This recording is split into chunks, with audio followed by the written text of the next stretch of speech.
Okay, action. Good afternoon. My name is Sarah. I am a dietetic intern. I'm a part of the dietitian nutritionist program here at IUP. Today we are doing a fun event where we are featuring different recipes that are affordable, easy, and you can also find some of the ingredients at the IUP food pantry. So we have already made two recipes this morning. One was a quinoa salad and the other one is a corn and black bean salad. And now we're going to be making a sweet treat. So it can be a dessert recipe, and it is chickpea cookie dough. So cookie dough is definitely one of my favorites, so I am excited to make this today. So first we have chickpeas. I did go ahead and peel the skins off of the chickpeas. This isn't required, but it might help with the texture a little bit. So I'm going to add this into our food processor, which is what we're using today. So chickpeas are a plant-based protein. For a cup, they have 14 grams of protein and they have 12.5 grams of fiber. That's for an entire cup. Chickpeas are also very affordable. You can find them at the food pantry for free, just with your iCard, or they are at the grocery store for less than $1. Chickpeas are also very versatile, so we are using them in a dessert recipe, but you can also use them in savory recipes.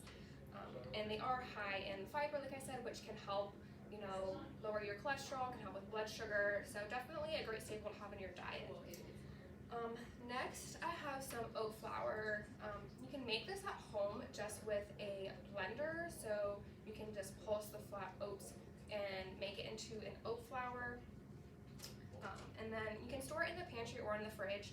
So in the pantry, it would probably only be good for a few months. In the refrigerator, up to 6 to 12 months. Next, I have some peanut butter.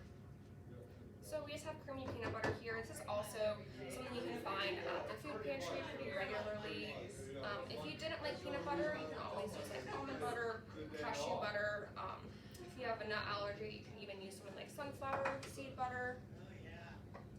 So put that in there.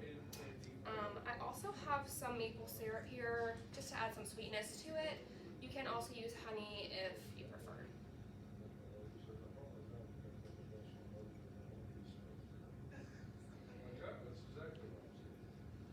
Alright, and then this is an optional step, but I also have some brown sugar.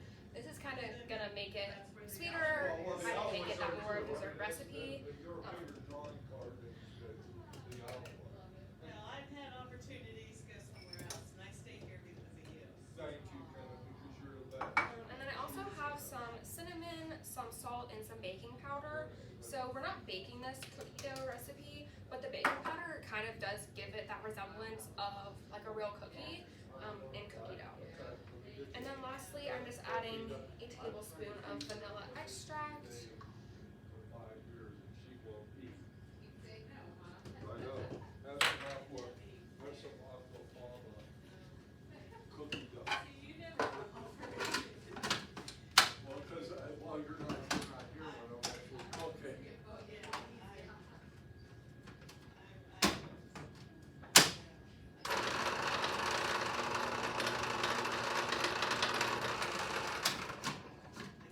Bear with me. This happened to me yesterday.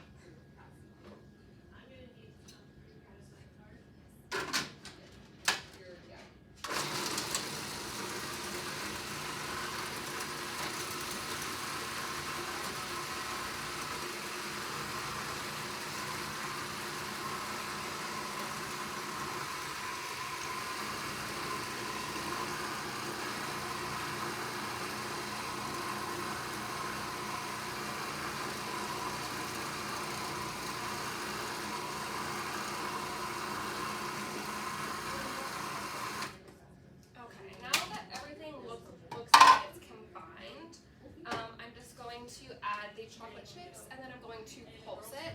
So these are semi-sweet chocolate chips, but you can always use like dark chocolate chips, even like peanut butter chips or white chocolate, whatever you prefer.